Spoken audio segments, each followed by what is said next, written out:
Hello, fourth grade friends. Today, Mrs. James is going to be reading a book to you about a new artist we're going to be learning about by the name of Faith Ringgold. She is one of my favorite artists. She is an African-American artist who worked in story quilts. The book will give you a little bit of background about her life and her art. The series of book is Getting to Know the World's Greatest Artist by Faith Ringgold. Faith Ringgold was born in New York City in 1930. She grew up during a time of a lot of prejudice and discrimination in the United States. When she became a professional artist, Faith fought hard to make sure that African American artists received the attention and respect they deserved. Faith Ringgold is known for her paintings, prints, masks, and soft sculptures. These works of art often show her feelings about being an African-American woman. Faith's most famous works are her story quilts. Faith makes the quilts by sewing together printed canvas and quilted fabric. Then she adds handwritten stories. With Faith's story quilts, you get to see great pictures and read about them at the same time. Faith Ringgold, who was born Faith Jones, grew up in a section of New York City called Harlem. In the early 1900s, thousands of African Americans from southern states had moved to Harlem to find jobs and a better life. Many great jazz musicians, singers, athletes, authors, and artists lived in Harlem during the 1930s. On hot summer nights, Faith's family and neighbors would go up to the roof of their apartment building, to cool off. Because the roof was covered with tar paper, everyone called it Tar Beach. At night, Faith loved to look up at the sky at all the stars. She could see her favorite bridge, the George Washington Bridge, all lit up. One of Faith's most famous story quilts is about the magic she felt on those hot summer evenings. Storytelling was always an important part of Faith's life. When she was a little girl, Faith stayed up late listening to her parents, aunts, and uncles tell stories about their family history. Faith learned a lot, and it was great fun. Before people had television in their homes, storytelling and listening to the radio were major forms of entertainment. Faith and her brother and sister loved listening to radio shows. They let their imaginations run wild. When Faith was really little, she thought people were inside the radio talking through the speaker. Faith spent a lot of her childhood at home. She was often sick with asthma. When Faith had an asthma attack, she had trouble breathing. During periods when Faith was sick, her mother, Willie, schooled her at home. Faith also spent lots of time drawing and coloring. Willie taught Faith to sew, too. Faith made all kinds of neat things like shoes, purses, and even underwear. On days when Faith was feeling better, Willie would take her to museums and stage performances while her brother and sister were at school. As an adult, Faith said she didn't remember much about her early school years. She would never forget the lively jazz shows she saw at the theater as a child, however. Jazz is an exciting style of music that was originated by African Americans. Faith thought the lively shows she saw there were art, even more than paintings and sculptures were.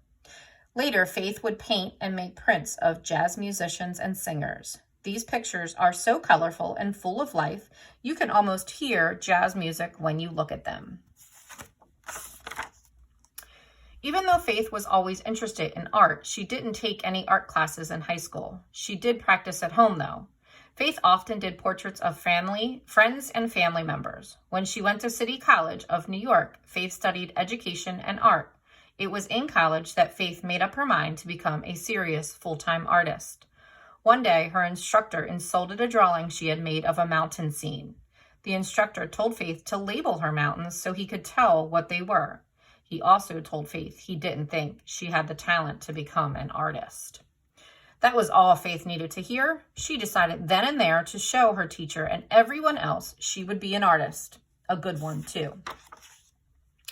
During college, Faith married her high school sweetheart, Earl Wallace. They had 2 daughters, Michelle and Barbara. When Faith graduated, she got a job as an art teacher in a New York City public school. It wasn't an easy start for a young woman. To make matters worse, the marriage didn't work out. After 4 years, Faith and Earl separated. Faith had to figure out how to raise 2 young daughters, work as an art teacher, continue her education, and find a way to become a full-time artist. Fortunately, Faith got a lot of help from her mom. Then she fell in love with a man named Burdett Ringgold. Faith and Burdett got married in 1962. Now that Faith had more help taking care of the girls, she really got busy working on her art. During her college years, Faith had learned all about the great European artists. Faith studied and copied the works of Vincent van Gogh, Pablo Picasso, and Leonardo da Vinci. Faith's first paintings were influenced by old master artists.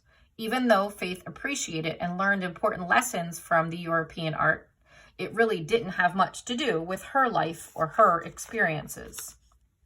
Faith started doing paintings that were more meaningful to her.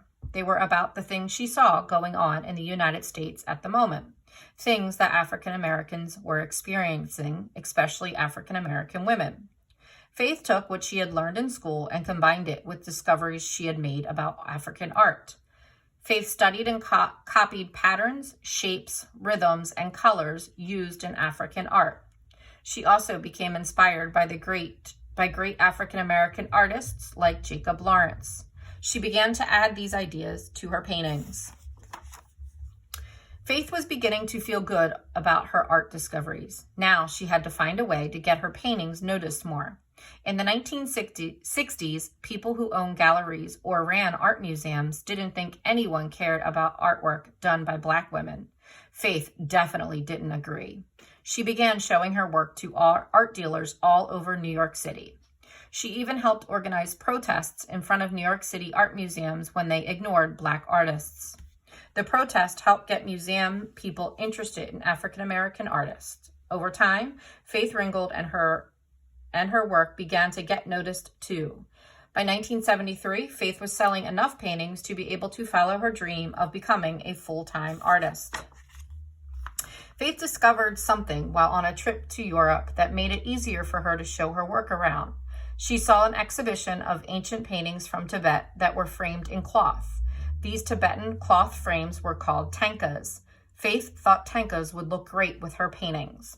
Now, Faith could forget about heavy wooden frames and glasses.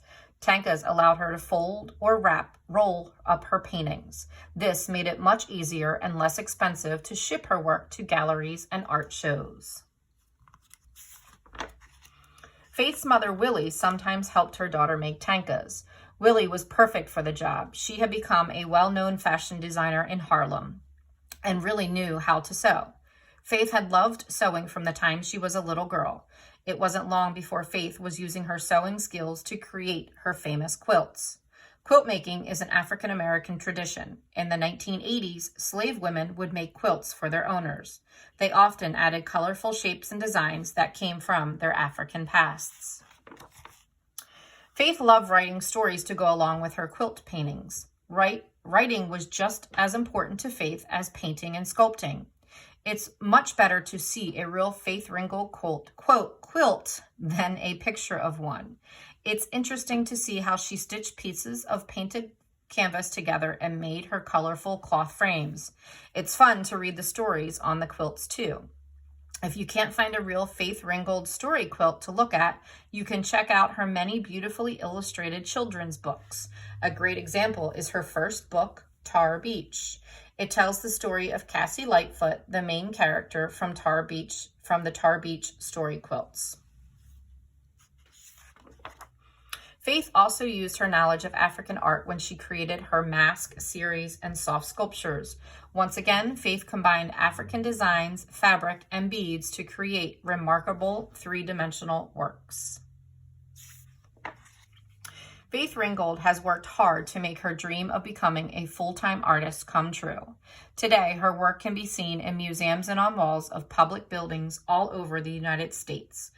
Faith has proven in her own life that if someone really, really wants to do something, they can. She believes that just like Cassie Lightfoot, the little girl in the Tar Beach story, anyone can fly.